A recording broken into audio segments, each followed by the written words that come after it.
Father's Day for your father, whether you got kids or you father kids. I feel like that's important to Father's Day, that people, I guess, kind of push aside and kind of take away from people is the fact that if you didn't have kids and you father kids, you still should be not. I don't know how to explain it. You still should not. It's not about credit. It's still you still should be acknowledged. If that makes sense. I'm headed to work right now, so excuse me if it's loud and you can't really hear me too much.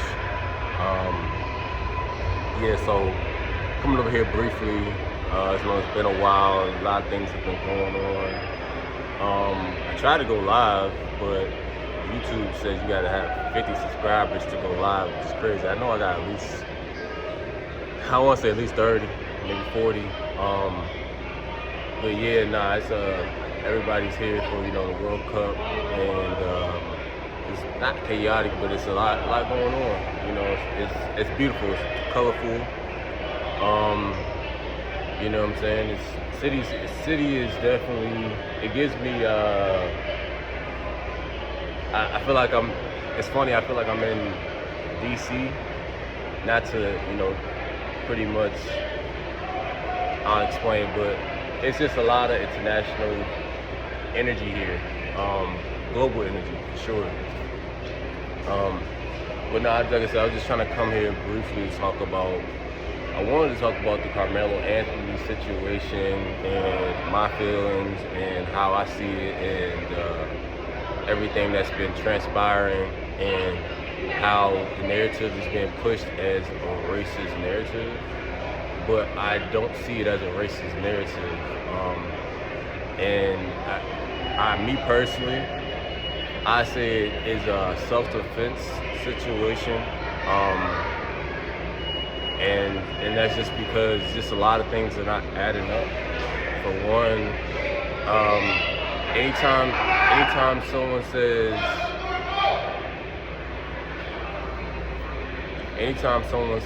something, my bad, somebody was trying to get on the train. Anytime someone says, "Don't touch me and see what happens," or the phrase, "Don't put your hands on me," and they retaliate. That in my eyes is self-defense.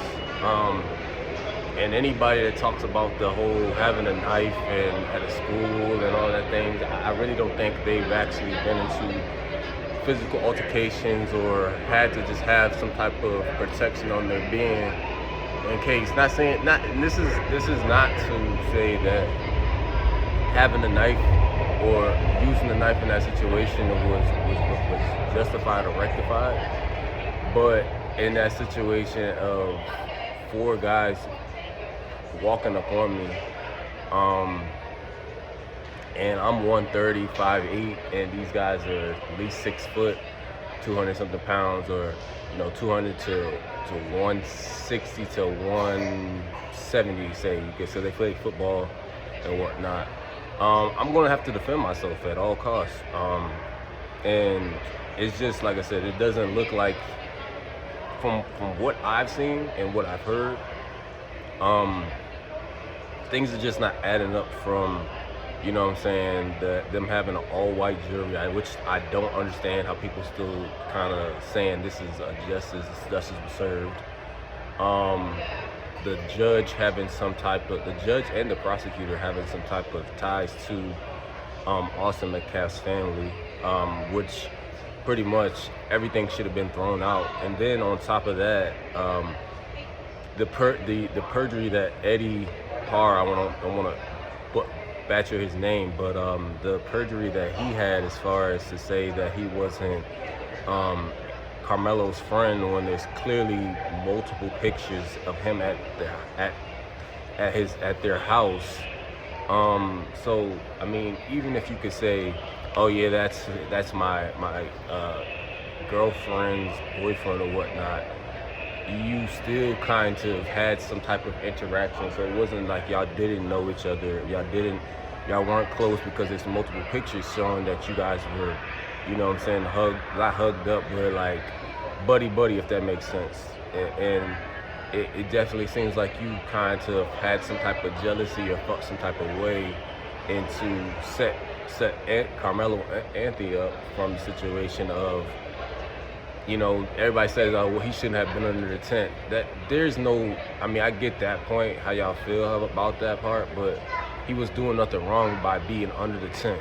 It wasn't like he just came and bombarded himself under the tent without knowing nobody at all.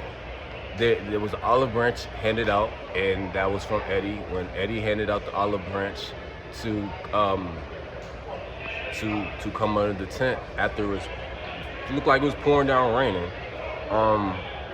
You know what I mean? So that gets to the other point as far as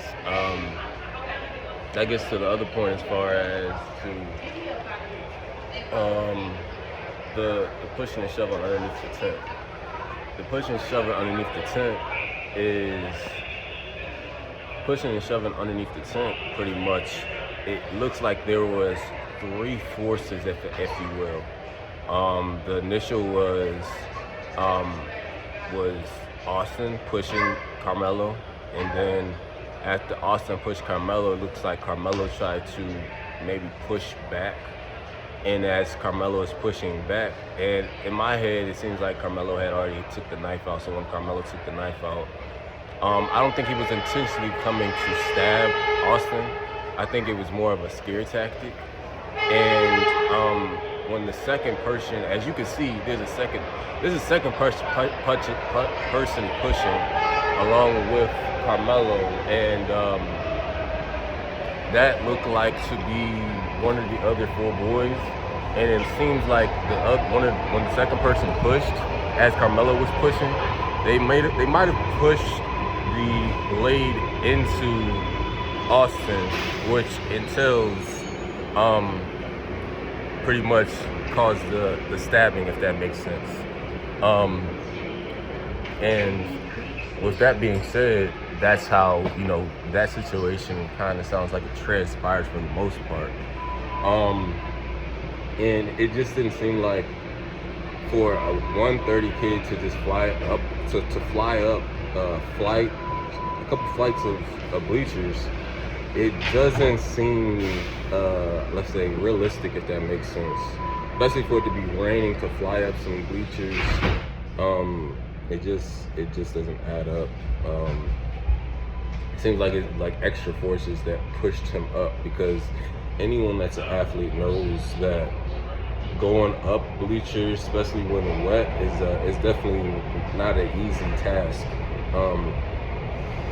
Especially just the way he had, I guess, went up the bleachers. Unless he turned around and went up the bleachers, but it looks like he went up the bleachers back first, if that makes sense. He went up the bleachers backwards, if that makes sense. And then it's just like, everybody's talking about the situation. I mean, the body cam, I don't know how the body cam thing situation works exactly, but if I'm correct, I think they're definitely supposed to read him his rights, his Miranda rights. I didn't hear any of the Miranda rights being read to him in the body cam footage. And just, like I said, I just don't like the narrative that, the pro-black side is trying to push, like Tariq Nasheed, all these other people, and then, I'm not gonna say MAGA, but just the other side, the white people trying to push us a situation of this is a racial situation. Initially, it seemed as such. I didn't really fall into the case because I just, sometimes things don't pop up in your algorithm, or you're just like, I'm not trying to feed into that.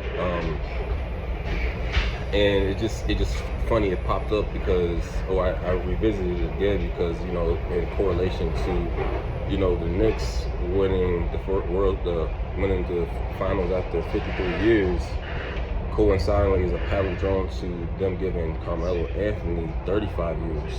So I definitely have to see what Spirit is taking in, what's the meaning of that particular. I'm not explaining that particular. I say rabbit hole, but that particular path, if that makes sense. So back to the Carmelo Anthony situation. it's still, like I said, it shouldn't be racially motivated or anything of that nature. From the standpoint of just the kids, you got two twins. They're white, yes, but then you also have two black kids, maybe three, if you want to include Eddie, because Eddie didn't seem like he was on Karmelo's side at all. And you know what I'm saying? It just seems like they're just trying to push a narrative. And I don't know if you guys have seen or read the book From Niggas to Gods. It seems like the same way they do the red versus blue situation, and they dangle, alcohol near to, the gun store, and have black and Spanish people fight each other, and black and white people fight each other. Or, not black and white people, but black and black people fight each other. And it just seems like there's a lot of just media manipulation to, as I should say, I don't know if you guys are familiar with the Matrix. It's like a lot of women in the red dress distractions, if that makes sense. Because you have this situation going on, and at this point, then you have the whole situation with the war in Iran and Israel and the whole Lebanon, and Trump finally coming into a peace treaty with Iran and Israel, but Israel's like, nah, fuck that. We still gonna still fuck up Lebanon up, and it's like, bro, like, y'all need to chill out. You know what I'm saying? Like, y'all the ones out here throwing, like I've been saying, y'all are throwing rocks and trying to hide your hand. Now it's like, since the U.S. is trying to get everything in line, you know what I'm saying? I ain't gonna say for the greater good, but just trying to get everything back in the line. It's like y'all trying to do all this extra stuff, but that's, like I said, that's all going on at the same point in time. And then you got the World Cup going on, and then you just had the Knicks parade going on. It's a lot going on. So with that being said, definitely keep be very attuned, be very aware to what's not being seen or heard, and that should be I want to explain it. Really should be attentive to, if that makes sense, because something is definitely coming. I can't put my finger on it yet,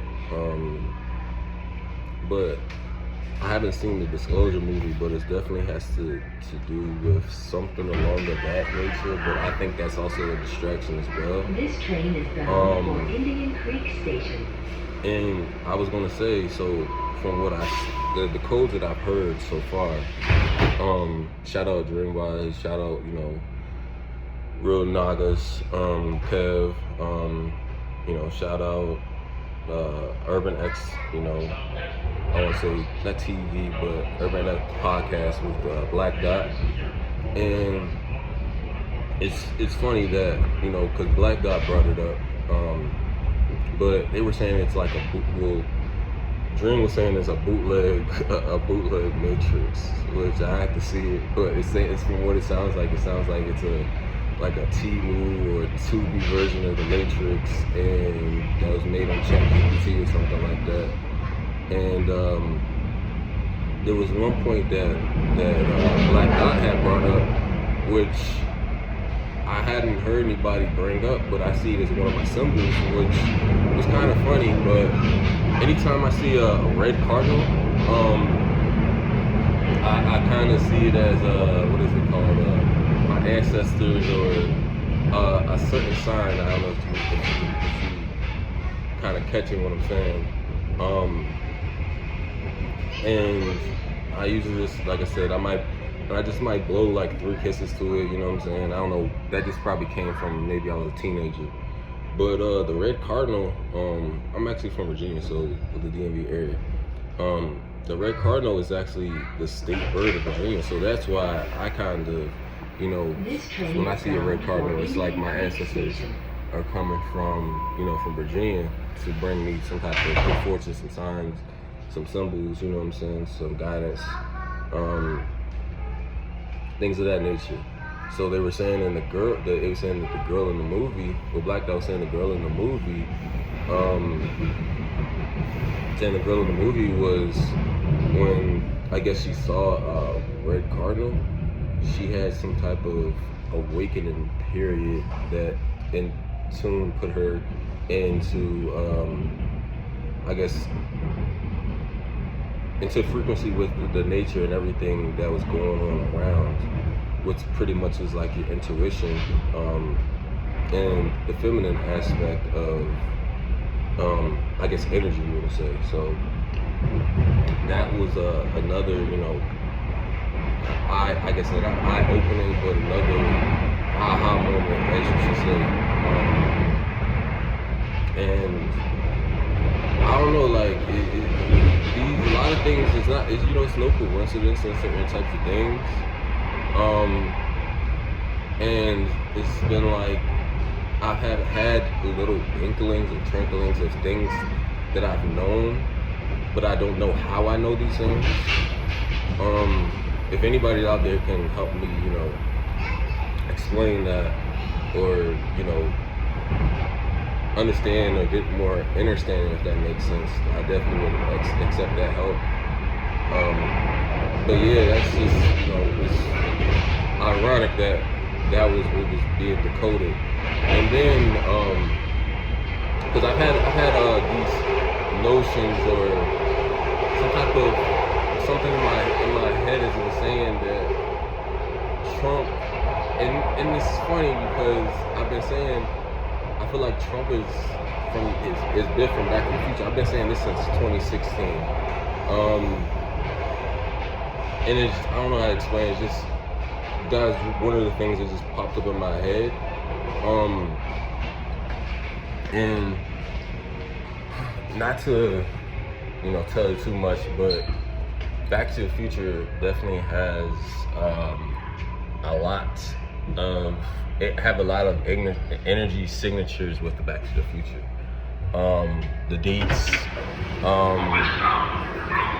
I don't know, just feels like a lot of shit just seems like, not that it wasn't supposed to happen, but things got triggered into other things happening, kind of in a situation of like Spider-Man,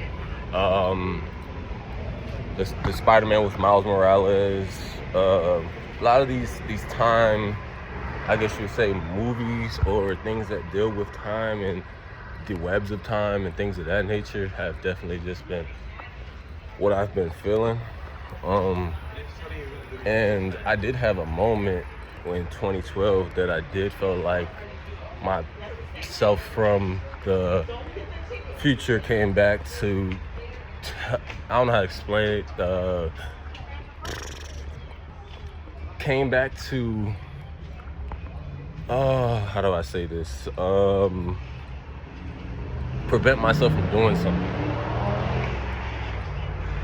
And another a little aha moment that I had was when Trump became president again. I started doing I won't say numerology, but started throwing numbers together. And 4 plus 5 is 9. 4 plus 7 is 11. That's 9/11. So I kind of started tying Trump with 9/11. And shout out, to the late great Brother Panic. He has a chapter that I didn't know about because I've never read the book. Talking about Trump and 9/11 and how he says the same thing that Trump is bit from Back to the Future, and things of that nature, from the standpoint of I haven't read the chapter yet, but that seems like a lot of, I wouldn't say remote viewing, but it's a lot. Like I said, it's a lot going on with me. A lot of matrix synchronicities as well. But I'm gonna have to tap back in with y'all. Sorry, it's been a while. I'm headed to my 9 to 5. But before that, I think I'm gonna have to tap in with the book club with Dreamwise, and the family. It's about that time, and I know we're gonna be talking about Father's Day, summer solstice and things of that nature. But yeah, y'all have a nice one. I'll catch up with y'all again.